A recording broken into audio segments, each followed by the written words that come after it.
control farm.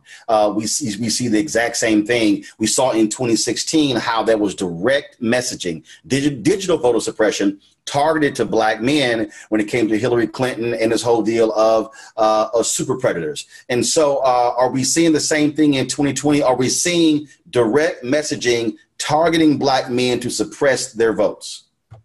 Well, I think we absolutely are. And the truth is, it's not just coming from the Russians. It's coming from a lot of different sources. I don't want to be specifically partisan here, but it's important just to know a couple of things. In 2020, in this presidential election, this is the first election since 1992 that Republicans will not be under that federal decree, which kept them from engaging in certain tactics to suppress our vote. We're seeing, not just in terms of the digital activity, but in the legal activity, which you've talked a bit about. They're in various states across the country. You've got in Alabama, for example, the Secretary of State is talking about making sure that if you have a mail-in vote, that you have to get 2 signatures or a stamp from a notary public. So there are all of these barriers being put into place. And when you add the layer of digital engagement, there's a tremendous amount of opportunity for misinformation to spread. And the burden on the individual voter is so high to go out and sort of and figure out the truth and the veracity of these statements. And that's why when you ask about organizations, it's important for organizations not just to go out and talk about the importance of the election, but in some cases to actually be fact checkers, to go in and be able to very forcefully and proactively start to pull away at a lot of this information and start to spread good actual information about what voters need to do to be enfranchised in this election. I'll pull Marc and Derrick back in. Derrick, y'all have been, of course, with Color Change and others fighting with Facebook on the very issue of the kind of information that's being spread out there. Marc, I want to get your thoughts, same thing in terms of how civil rights groups have been fighting this, because we specifically, African Americans, have been targeted. The reality is this here. If our vote wasn't powerful, we would not be being targeted the way we are. Derrick? We established, along with Color Change, ADL, Stop Hate for Profit Coalition, because Facebook refused to address their platform to be used to recruit white supremacist activists who actually would meet up on there and they would carry out harmful activities. We learned in this campaign that they would buy ads from Facebook. Facebook knew they would place the ad based on algorithms of people who are more likely to gravitate towards that type of activity. And whether it was an incident that was out in the Bay Area where some group called Boogaloo, they recruited individuals, they met, they planned, and they killed the federal officer. Or what took place in Kenosha, Wisconsin, where a 17-year-old was recruited and he took arms and went across and he killed 2 individuals. And so we began to organize the campaign. July was successful. Over 1,000 companies signed up to stop buying ads on the platform. But this is the interesting thing about Facebook. It is a sovereign nation within sovereign nations. There are no regulatory guardrails. The board cannot hold them accountable because Zuckerberg owns 60% of the shares. We've talked to them for 2 years and they've done nothing. They've even announced an oversight board that won't be in place to monitor the election in time enough to monitor the election. So we've now joined another set of individuals to create a real oversight board leading up to the elections, monitoring the activities with some computer engineers, because the power of that platform is immeasurable. We have no idea of the true damage and the lasting damage that platform has done. We've got the reports, the Senate Intelligence Committee, the House Intelligence Committee. They've shown a lot. Marc has talked about it. But at the end of the day, we won't know the true harm that platform is allowing to happen on this election, probably into January, or if for that matter, may not be into next year, if at all. We have a problem with these social media platforms, and they are targeting our community. They are targeting our young people. So when we say the refrain, Black men don't, Black men won't, they are social listening, and they are parroting that same message and targeting to some of the very people we need to energize. Marc, again, this is something that's critical. We're now living in an even more digital world, and this digital voter suppression is real.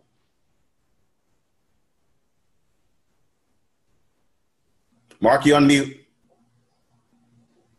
You released a report in 2019, Roland, on the state of Black America and documented with precision and with tremendous evidence in partnership with the German Marshall Fund, the extent to which the Russian Federation manipulated social media and platforms like Facebook, Twitter, and YouTube to run a high-powered, highly sophisticated psychological warfare campaign targeted at Black people.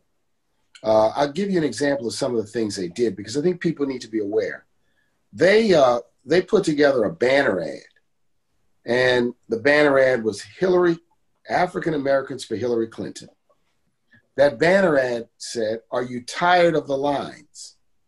Now you can vote by text. Text to this number and cast your vote and avoid the lines." And they put that out to over 250,000 people. There's no vote by text.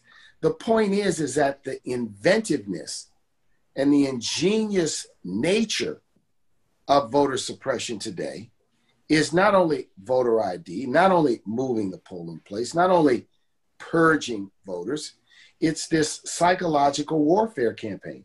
Now, it's being aided and abetted by 45. So what 45 is doing is saying, don't trust mail-in ballots. Don't trust the post office.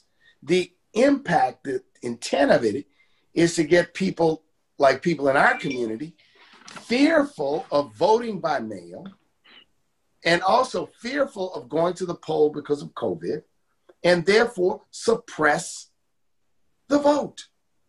So the elements of voter suppression today are widespread for anyone who's in like an ostrich with their head in the sand, who says, my vote doesn't count.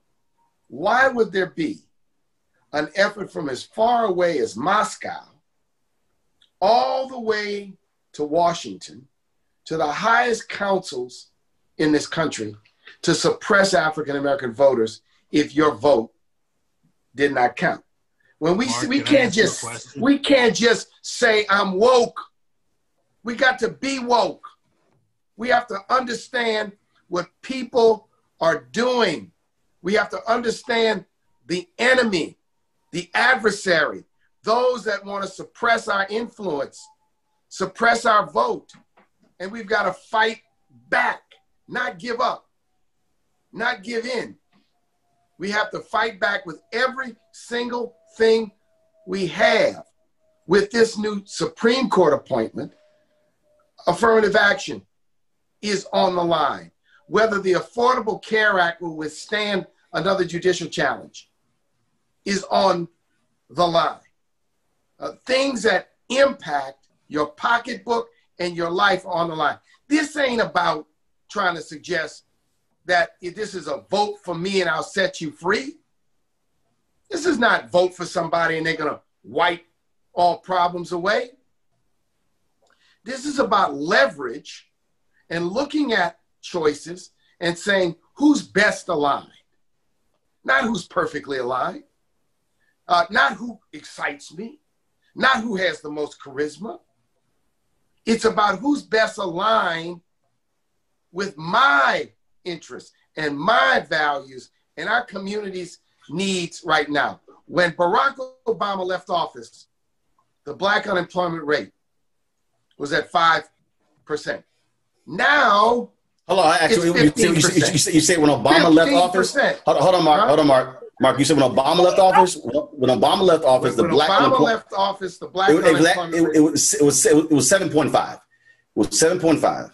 from a but high of 16. Still, it's twice as high today. Right. No, but see, I've had to fact check even Trump with this. It went from a high of 16.9 in 2010 under Obama down to 7.5, a drop of 12 points. It goes down to about 5.1, 5.2 with Trump in November 2019, started to increase in December, January, February, explodes in March. Today is 13%. So when Trump is touting this, or Republicans tout it, I say, guys, facts are facts. You came in at 7.5, it's now at 13. You can't say you did a great job.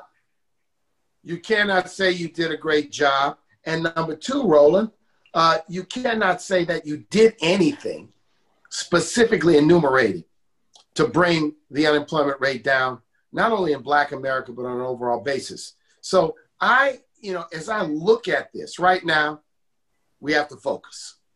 And what I want people to focus on is two things. Let's make sure we are counted in the census. We got this injunction against the Census Bureau this week. Hopefully it will stand and it will survive an appeal. That means we can be counted all the way to the end of October. What is this about? This is about reapportionment next year. This is about reapportionment of congressional, legislative, and councilmanic seats after the election takes place. That's why we have to get the correct numbers in the census. Number two, we have to make sure that we are energized and we're going to vote no matter what the circumstances are in this upcoming election. And so we got to focus on two things. And number three, beware of the noise. Beware of the phony arguments. Beware. Now, all of a sudden I see yesterday, Trump put out a $500 billion plan. Not worth the paper it's written on. Yeah, actually, actually, I went through the entire plan, and it's actually not even a $500 billion plan. It's not. I mean, it's not even close to that. So, I mean, we broke it down on the. Not only that, right? Where was the Black provision you proposed in your COVID plan? I mean, we have got, to not be tricked. And I served in elected office for 15 years. Right, and spent most of my career in politics and in active running for office and running other people's campaigns. What I say to folks is our power to make a difference and the consequential nature of this election, has to stimulate us. When we turned out in 2012 in large numbers, at 66%, it made a difference to the reelection of Obama. I look at my own two elections in New Orleans. There have been only 4 instances in New Orleans history in a municipal election where the Black vote. Because basically, when we talk about the voter suppression, purging as being one of the issues. One of the things that I've done is every single day on the show,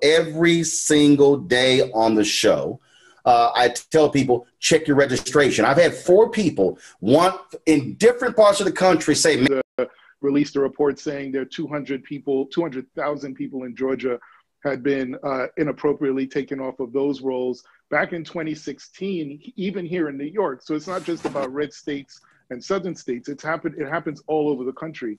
In New York in 2016, just before the presidential primary, 200,000 people were kicked off the rolls. And a lot of people, as you said, didn't know that they were actually kicked off until they went to the poll that day to vote. And of course, with many of these states, you don't have same-day registration, so they have no recourse at that point. And so it is an extraordinarily pernicious problem in our community that we have to stay vigilant about. We have to work with our boards of elections to fight this and to set real guidelines for this. But unfortunately, because we don't have a national standard of elections, those things are decided state to state. It's really hard for individuals to sort of keep up on the rules and be able to deal with this nationally unless you have a real grassroots campaign and a state-by-state campaign that allows you to do that. But it is one of the most pernicious ways that we see a lot of people get pushed off of the voter rolls. Which is why, Derrick, what we have to do is use every messaging platform to drive that. Because, again, there are a lot of people who just figure, look, I registered. Again, I had a guy who voted in the Arizona primary. which is only a few months ago, went back and realized he had been purged. And so it's driving that. And to me, it has to be a constant deal how we're driving that look. If we got people who are targeting us on the digital, we've got to utilize the collective influence of all these different platforms saying, and I've been saying the same thing, forget the polls, go to vote.org, check your registration. If you're not registered, register. Then after you register, make a decision. Are you going to mail in ballot? Request a mail in ballot. If you're going to vote, vote early. Don't wait for November 3rd and all the long lines. Actually create a plan, and we got to just hammer it every single day. Absolutely. You know, we have to map out where do we have election administrators who are friendly and do an assessment of what's needed to ensure access to the vote is allowed for our community. And then where do we have election administrators who are adverse, who are seeking ways to purge the books, who are seeking ways to put up barriers and make sure we allocate resources there. The other one. And then, okay. And then we have the realization that these social media platforms are so powerful, there is no effective way to boycott them because they are too large now. There are no ways for us to see exactly what they're saying because they're very micro-targeted in their messaging to certain communities. So then we have to figure out how do we use these tools to our benefit to not only counter misinformation, but also promote accurate information. They know that voting has started in these 5 areas, and these are the mechanisms in which you can vote. And here are the abilities for you to cast an absentee ballot safely. Talking about too is the fact that our election system really doesn't have the infrastructure to accommodate what we need in this election cycle. It just wasn't built for that. And that's a really important point that I think folks, I know we're talking about on this call, but as you go out, beyond this and talk to people about making a plan to vote, it's because our infrastructure just can't accommodate this. If you think about the fact that only about 6 or 7 states have a robust mail-in voting program. Everybody else does some version of an absentee ballot plan. Here in New York, I applied for my absentee ballot to vote in the June primary. I still haven't gotten my ballot. And so I had to make sure that I had a plan to go out and cast my vote, realizing that I probably wouldn't get it in the mail-in time. And so what we're seeing is with all of the folks that are being, we're encouraging people to make a plan to if you can't go in person, to make sure you actually have a mail-in ballot. There are real concerns about whether or not you can how you get that ballot to a place where it'll be counted and how long it's actually going to take for it to get counted. So even on election day, that normal sort of, sitting by the television wondering who won, we won't find out the winner of this election probably for several weeks afterwards. So, and in that time, a lot can happen to discount the ballots that you've mailed in. In that time, a lot can happen to suggest that, well, you didn't have a stamp or you didn't have it postmarked by a certain date, so therefore we're not counting your ballot. In fact, NPR reported that in the presidential primaries, over 500,000 ballots were discarded because they didn't meet certain guidelines. That's over 500,000 people who were disenfranchised just in the presidential primaries alone. So in thinking about who are sort of the more receptive folks within these boards of elections, and you've also heard the president go after the U.S. Postal Service, right? Again, another form of suppression. If we're thinking about folks who are like-minded, who are sensitive and sympathetic to sort of what we're going to be experiencing in these boards of elections across the country and in state parties across the country, it's really important that we work with them to make sure that these votes are counted, because they're going to be constrained by the infrastructure we have, because of course we just haven't been funding our infrastructure well enough. It's been just good enough, but not great enough. Let me put a quick point on that. The average voting machine is over 15 years old. Right. Purchased with Help America Vote Act money, with technology that is now dated. None of us are operating, I won't say none, but few of us are operating with computers that's more than 15 years old. In fact, I venture to say no one on this call is operating with a 15-year-old computer because the technology is too far advanced. But the average age of the voting machine is that's what we're looking at. And so to say that the system is not set up for it, that's an understatement. But we still must overwhelm the system with the number of people to turn out to offset for the number of votes they're going to try to steal or suppress. You know, I want to make a point on that. You know, we are the only Western democracy that doesn't have a central or national, if you will, voting system. Effectively, what we have is a county-based system in the United States, where there's a county elections official. They're part of a state network, but it's really controlled at the county level. So it's subject to the whims of finances, fiscal constraints, decisions made by county councils and city councils as to what can be afforded. And I think this is something that needs to be looked at in a significant way. There should be national standards. There should be some minimum standards. We got this with the motor voter law back in 1993. Many of you all remember when, particularly in the South, in order to register to vote, you had to go to the courthouse or go to the city hall, and that was it. Couldn't register by mail. You couldn't have a mobile registration site except with literally an act of God. So this issue of reforming, so we need to do this.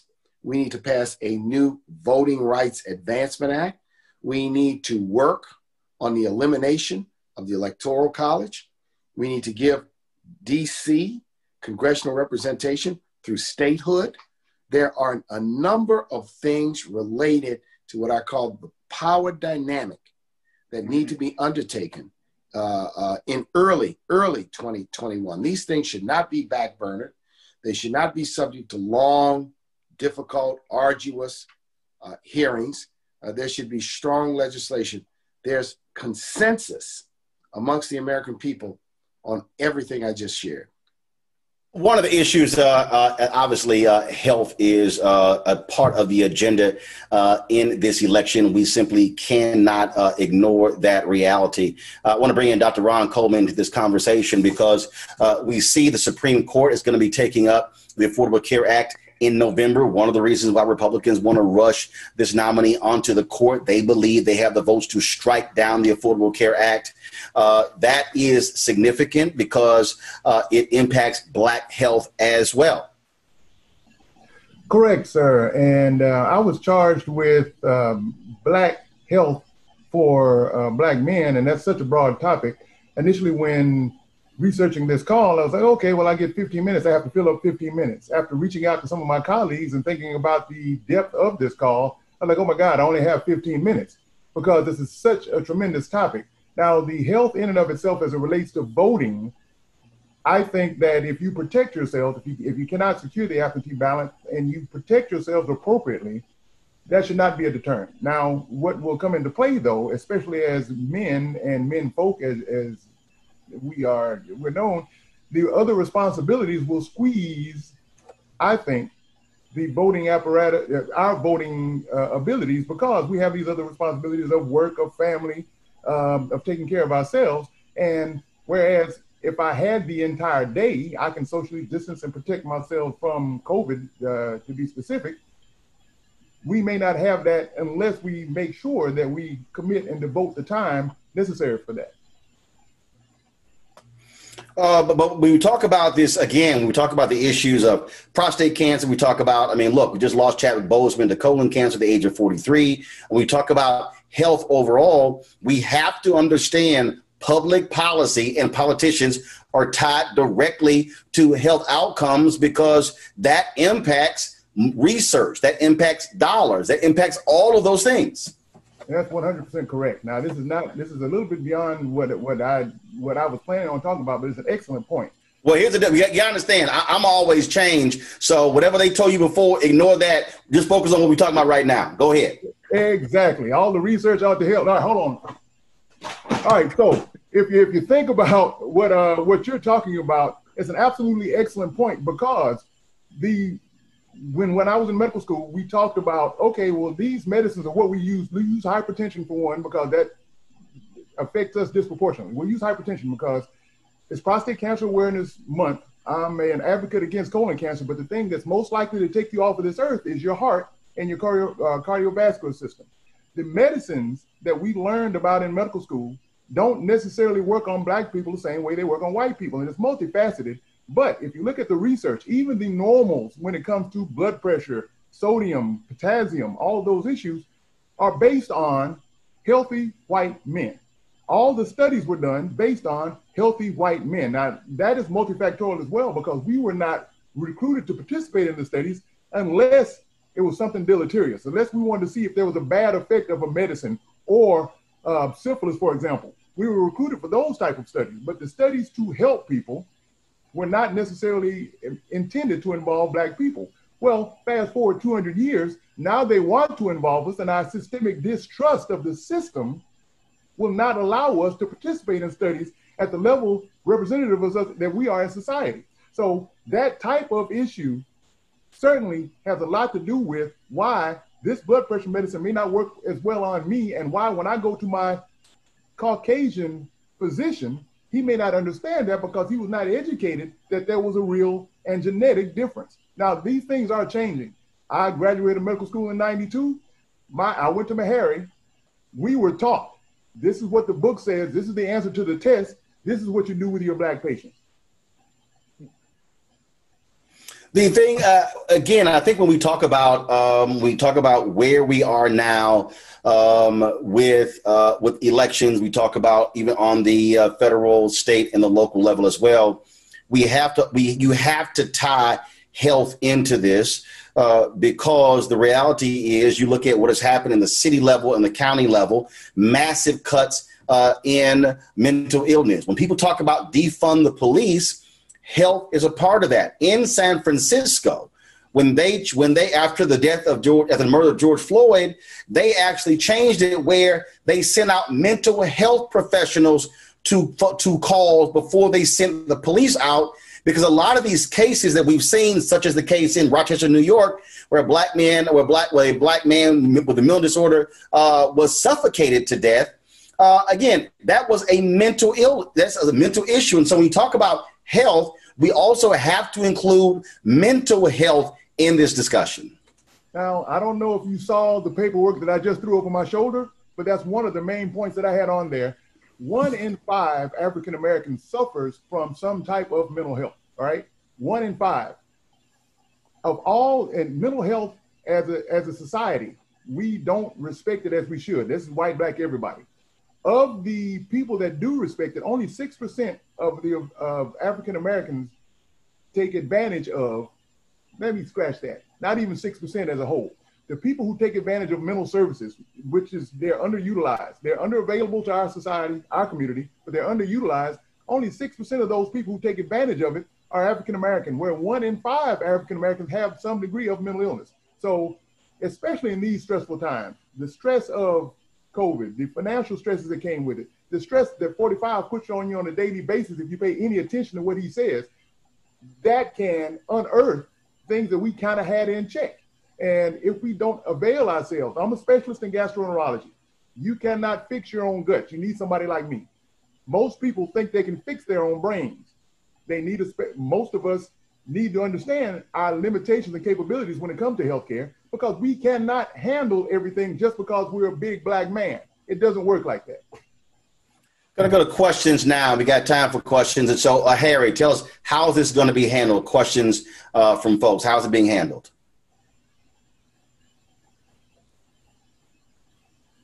I think we're going to have people raise their hands, ask some questions. I know Marc is on the time limit, so he may have to leave early during questions. But right now, we want to open it up, and I'm asking everyone to raise your hand by your computer. So if you raise your hand by your computer, we will recognize you, and then you get a question answered to either one of our panelists. They all are good, great, talking about things that are coming up. So raise your hands on your computer. Let's answer the questions, and we'll go from there. Yeah, let me say thank you, because I do have to excuse myself for another panel. Thank you, Harry, and thank you, Roland, and thank you, Derrick, and all the other panelists. Good to be with you today. Thank you, Marc. So, Harry, who is calling on the folks raising their hand? I can't see that. So let me see. I'm trying to look at my computer now to see on the chat. So, operator who is operating everything, would you please direct the questions to me or tell us what the questions are? In the meantime, let me ask a question to Ron Coleman. All right. Ron, tell us about. This one should be short, huh? 1 second. Go ahead and drop Mark there. Harry, go ahead. You were asking Ron about COVID? Yeah, I was asking Ron about what we should be doing as men right now with the whole deal with colon cancer, as you mentioned about our great superstar that just passed away. What should men be doing right now to come see a doctor like you or somebody else to make sure we're still living?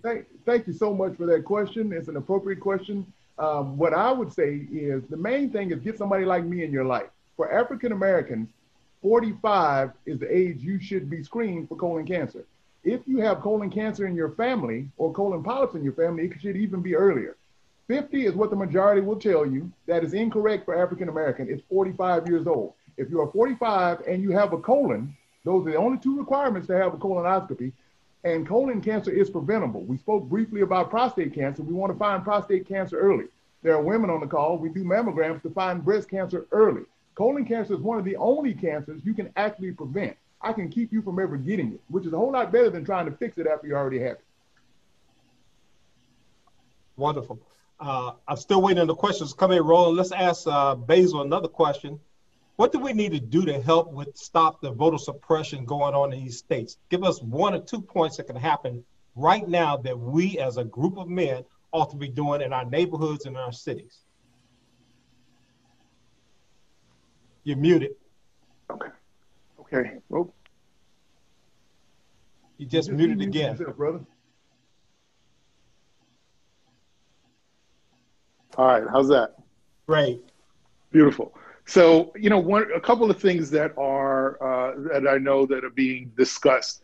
Number one, I would love for, and the campaigns specifically do this, but I think we can just do it as Black men and women, create legal entities, groups of lawyers that are tasked with leading up to and including election day to be poll watchers, to be able to assist voters as they walk in and out of the polling site, or even just be on hand when voters have questions, that there's a sort of an 800 number or a number that they can call to get information about what they can and cannot do. Again, the campaigns do this, the individual state parties do this, but there's nothing keeping us from doing it just as a community.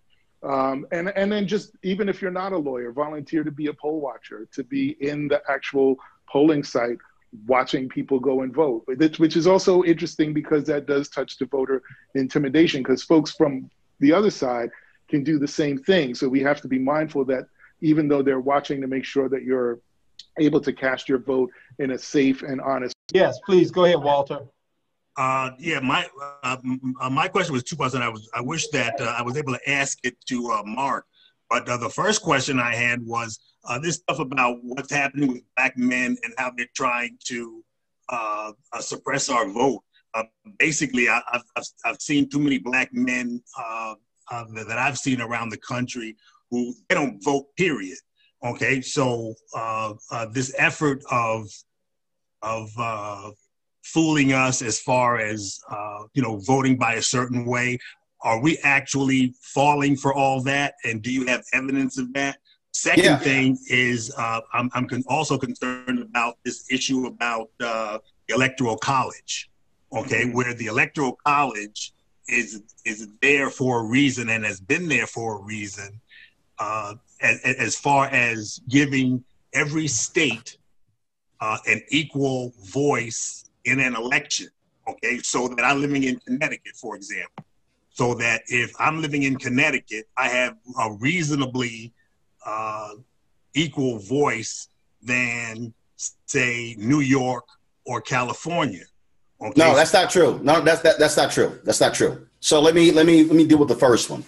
The reality is we see, based upon the information, first of all, false information, disinformation, lies spread much faster than truth. And that's why people have been so critical of Facebook, the way information is being spread across social media. And they understand how messaging is targeted to different people. I've had individuals, whether they're Black or white or whatever, say things to me on social media, flat out lies. Well, I saw it here, but I'm like, but they were lying to you as well. And so this is where the fight against that kind of information is real. Are we falling for it? Yeah, we are just as susceptible to somebody else. There are individuals out there who are not watching MSNBC or CNN or Fox News or ABC, NBC, CBS. They're getting their information from these sources. And when people say, but I saw it on the internet, well, hell, it's a lot of stuff that's a lie on the internet. And so that's why trustful sources is critically important. Now to the second point. The Electoral College is based upon is your congressional delegation in terms of your Electoral College votes. So Connecticut doesn't have the same vote as Texas or California, okay? You don't have that, all right?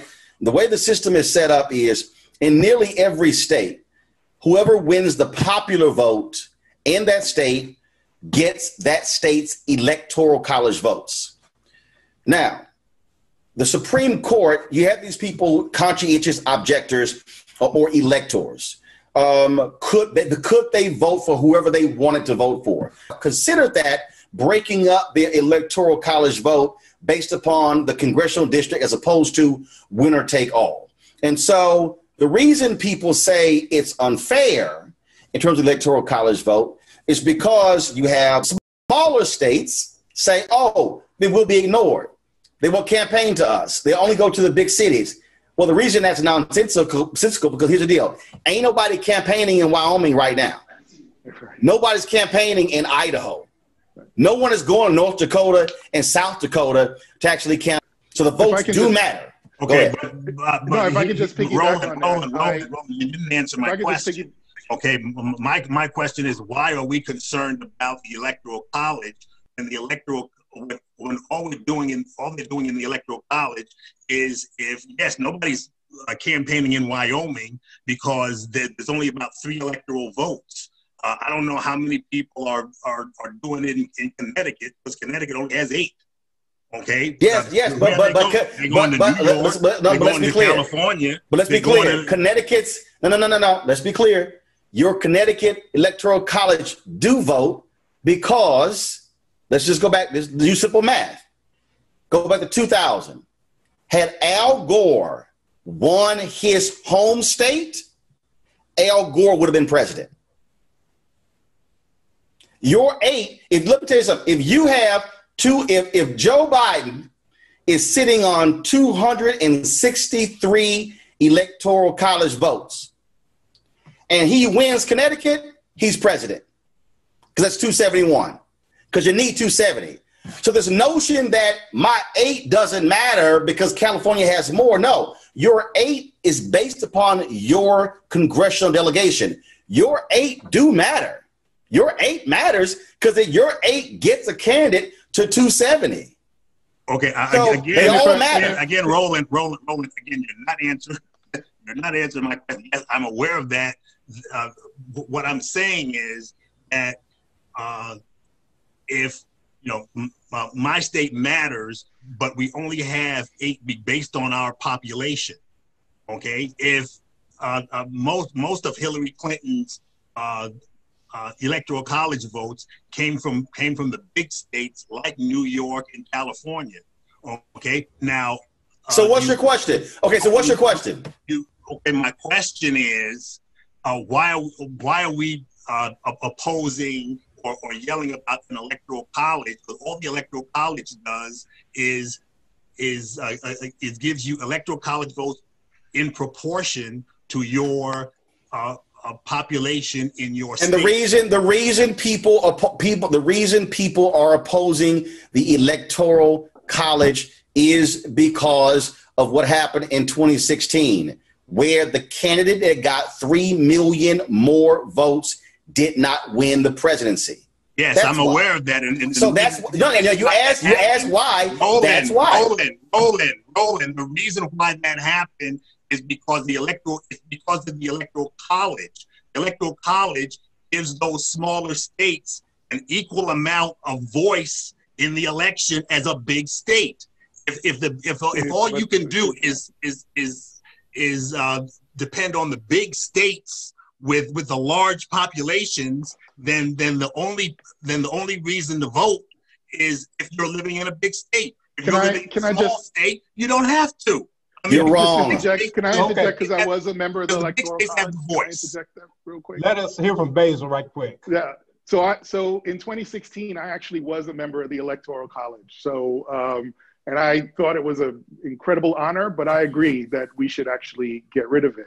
But I think to the question, and I think what's important to understand is that even for whatever states have power in that particular election, that power given through the Electoral College can actually change because it's also tied to the census, which goes back to our point about why that's really important. So if you think about it, in 1950, New York had 45 members of Congress, right? So +2 is the Electoral College vote.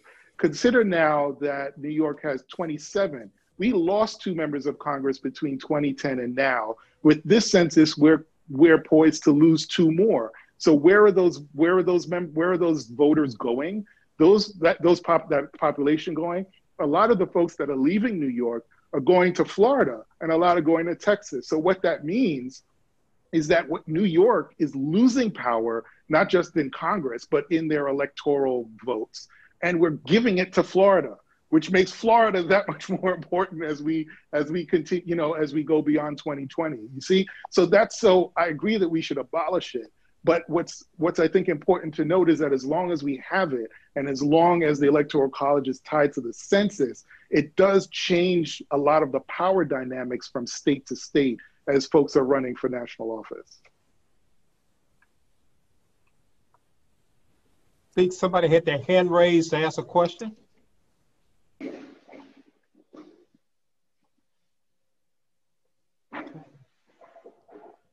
I know there was a question from J.D. Staten, so let me get that question out to everybody, to the panelists. He says, number one, would it be helpful if we took this platform to our Black neighborhoods to get the word out? So anybody want to handle that, Basil or Roland or Ron? Should we take this platform into our Black neighborhoods some kind of way?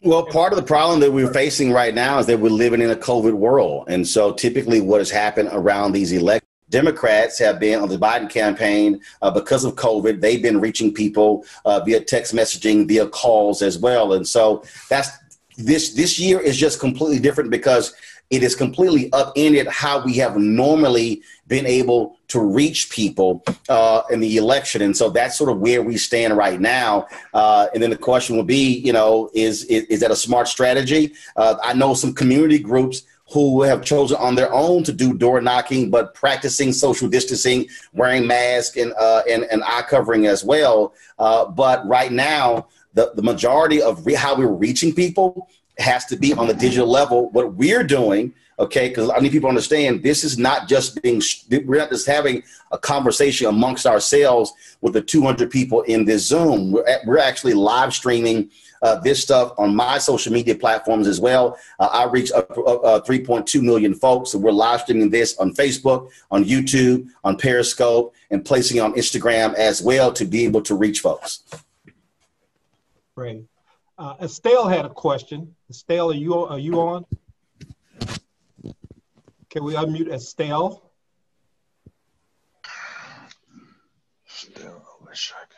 Here I am. I'm sorry.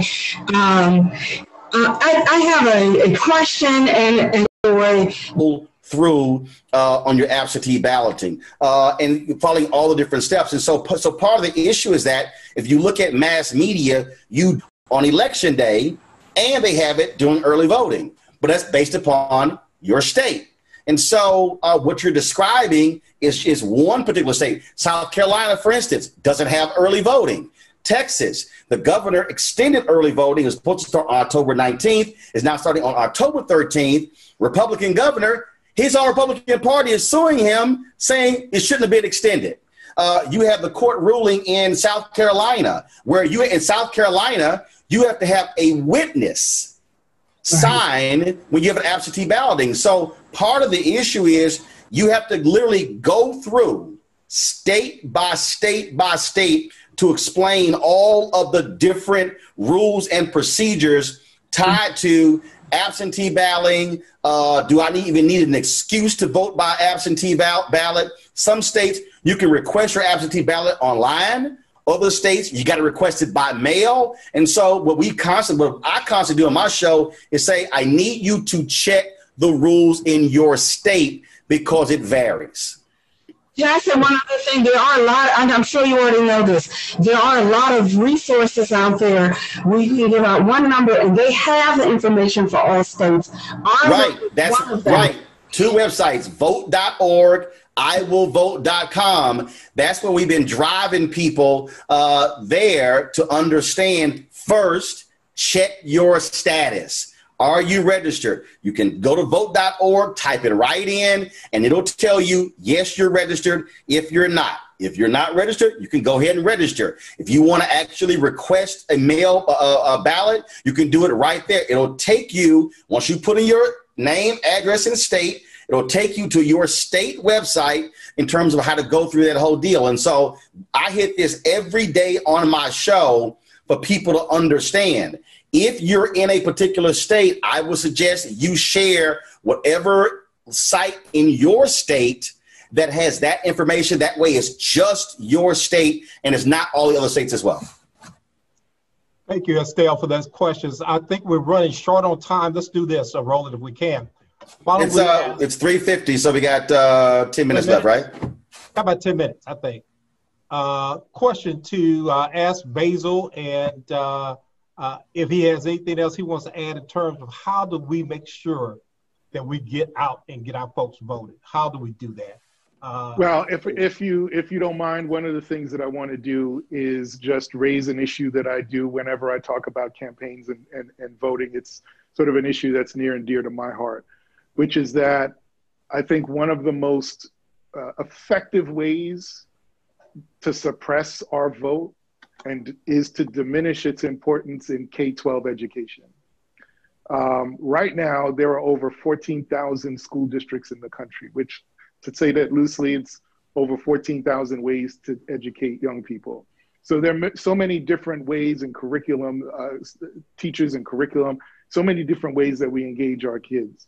And in many of these districts, civics and civic education is either not taught at all, or it's not taught in conjunction with a curriculum that focuses on diversity and inclusion. So I follow what Dr. Bettina Love and others have said in terms of at a focus on abolitionist teaching, right? Abolitionist teaching and curriculum. And I think that's critically important because this president, if you remember, about a week ago, talked about the importance of patriotic education and getting rid of the 1619 project being taught in schools and other elements of the curriculum that talked about to layer a civics curriculum through. Make the decision upon yourself that you're going to personally reach out to 10 people to inquire as to whether or not they're registered, 2, if they're going to vote. And why am I saying if? Because somebody may say no. You then need to be working on them to explain to them why they should vote, and then say, walk you through the process, and then challenge another 10. Look, we're not in a situation where we could throw a concert and 5,000 people show up and talk to 5,000 people. But the reality is here. There are 200 people who are sitting here right now. That's 2,000 people we can reach. If we then ask those 2,000 people on this call if you use that model, okay, fine, 200 as 10. Now you at 2,000. Then you get 2,000 as 10. Now you get 20,000. That's just very basic. That's a text message. That's a phone call. Basic this is, and that's where they have early voting. So what we should do is find out, does your state have early voting? When does it start? But we should be encouraging everybody, do not wait for November 3rd. If you can vote early, get it done early. If you're going to vote by mail, take your time and go through every single step. If you got to bubble it in, Lord, please don't bubble outside the circle, because I'm telling you, the Republican Party and Donald Trump, they are lining up lawyers. They're going to challenge as many mail-in ballots as possible. And real quick, y'all heard that story just 2 days yesterday. Where they said, oh, we found 9 ballots. They were for Trump in a ditch. They actually sued, and those ballots were thrown out. So they were complaining about ballots that they actually had tossed out that were discarded by a worker who was hired just 3 days earlier, who had no idea what the hell they were doing. So I just want people to understand they are targeting mail-in balloting. So take your time and follow every procedure in your state on how to fill out your mail-in ballot. And if you can drop it off in the mail drop box, that's great. Thank you to the A. Philip Randolph Institute for suing in Ohio. That allowed that to go to the federal courts, and they said you cannot limit one mail-in drop box per county. You could do more than that. So Cleola Brown, good job with that. So Roland, Harry, I want to conclude. This is Derrick. I got to get ready to go. To conclude by thanking for the invitation, Dr. Cole, Dr. Thelma Daly, for this opportunity to the program Roland just mentioned. If you log on and sign up, we can give you 10 people in your area who are infrequent voters, who voted in the last 8 years but didn't vote in 2016. And we give you them, their name, whatever information out of our relational organizing program. It's natp.org/volunteer. We launched that in October. I want to thank you all for the opportunity. Have a wonderful weekend. Take care. Hold on. Derrick, you said NAACP.org/volunteer. And volunteer. What you can put we sign up. Once you sign up, starting in October, we're going to give you 10 people in the target area where we need them to turn out. We've done the data analysis over the last few years, so we know exactly who the infrequent voters are. And that's for us, that's going to be absolutely key because we're targeting people in areas we need them to turn out to impact the outcome of the election. Great. I think that's great news, Derrick. We appreciate that. And thank you. You spent some time here in Houston going to law school, so we appreciate you, Roland and I. Thank you so much. And there's one final question I see. How do we counteract black men for Trump? They're coming out in large numbers. I think he had an event down in Atlanta, Roland, yesterday or something like that, talking about $1 billion or something. Well, look. Talk to me about that. No, I'll let Roland start it. I'll let him go. And it's called facts. It's called, look, here's the deal. Let's be real clear. If you choose to vote Republican for Trump, that's your business. If you want to vote Democrat for Biden, that's your business. What I do is I counter people with facts. I literally walked through this real quick. When Donald Trump keeps saying how he made permanent funding for HBCUs, that's a lie. It was funding for one program. The program was started by President George W. Bush. It was a 2-year program. Obama extended it to a 10-year program. It expired. Trump had nothing to do with that. Congressman Alma Adams was the one who sponsored the bill, pushed it through. The White House had no idea about it, so he's taking credit for something Congressman Alma Adams did, and it's one program, and it's $85 million. So it's a lie that, I've permanent funding for HBCUs. It's an absolute lie. Walter Kimbrough, president of Dillard University, has exposed that whole deal. In his platinum plan, he wants his own housing. Housing was at its highest, black home ownership was at its highest under Bill Clinton. It dropped to its lowest under Trump in 2019 at 40%. Where's been your housing plan since? You counter people with stuff with facts. That's what you do. Don't forget what I said about the mental illness, okay? I don't know what those guys are doing, but 1 in 6, okay? Well, Doc, we appreciate that because one of the deals I recall Michelle Obama said a couple of weeks ago, she was trying to figure out what was wrong with her. Waking up late, not doing things right. And she mentioned specifically, I'm depressed. I'm depressed because of what I'm hearing on the radio, on the TV. I'm depressed with what 45 is doing. Help us understand that, because when I said that to somebody, said, nobody's depressed. I said, well, there has to be something going on because no. Yeah, she had low grade depression, and Doc, we have seen people. First of all, look, I've had to deal with this with my nieces. Our total life has been upended by depression. I haven't seen my parents since November, Thanksgiving, and so for a lot of people, that's dragging them down. So the bottom line is recognizing your triggers and counteracting them, and knowing when you need help. All right, If you see that you're out of sorts and you just can't put your finger on it, you don't necessarily hurt anywhere, but you feel bad. You know, each day is a struggle to get your day going. Recognizing, hey, this is not a physical illness. You can approach it with the same enthusiasm, if you will. If you had a burning in the pit of your stomach that was keeping you from eating and making you nauseated and making you throw up, you best believe you would go to the doctor. If you had a tickle in your throat, thought maybe you had COVID, you would go to the doctor. If you do not recognize the symptoms, and it could be as subtle as not wanting to do the things that generally give you joy. It could be that subtle. In these times, those things are amplified. You're left with a lot more time to yourself. You're out of your normal routine. You can't see the loved ones that offer you inspiration and sometimes distractions, nor can you participate in some of those activities that would give you the ability to burn off your endorphins. I would say, and this is for everybody here, get outside, get some sunshine, walk and think. That's a simple approach to get you kind of a feel, not just my cousin who thinks he knows everything, not just Dr. Google who's going to tell you have a brain tumor. You do not need, you need to find appropriate help when the help is necessary. Great. If I could just add for 10 seconds, it's important also to recognize that children are dealing with a lot of trauma right now as well.